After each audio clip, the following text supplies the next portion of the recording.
Pero kami kaibigan natin dito kanina. Sino? Oo. Di kayo nag-abot. Oo, Sayang. Diyan pa yata eh.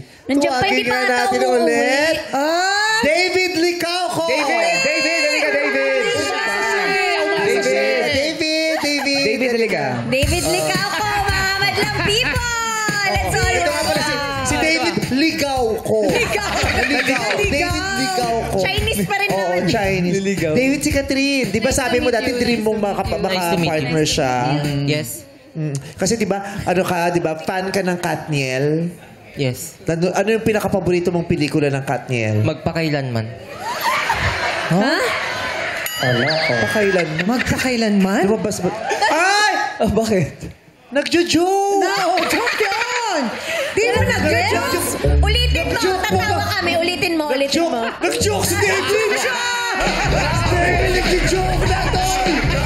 Sabi na sa inyo, kanina pa ito nag-joke eh. Yeah. Sinabi mo pa lang na David ka joke. Hindi, palabiro talaga yun si David.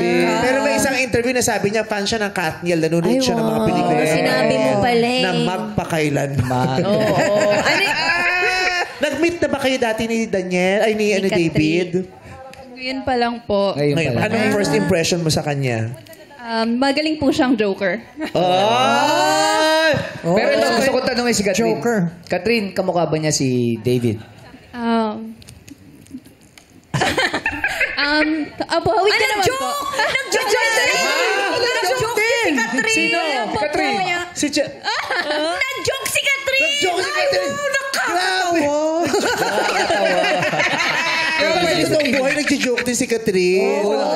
Funny yun. May sense of humor May din si funny Catherine. bone din naman si Catherine. Kahit si David, nag-joke din naman na yan. Mabait siyang batang yan. We're so happy to see you together. At least na-meet mo na yung favorite mo din si Catherine. Maraming salamat, David. Masaya ka ba, David? Yes, I'm so happy to be here with you all. Masayang-masaya ako. Thank you, thank you. Thank you very much, David. Ingat ka, David. Thank you, David. Uwi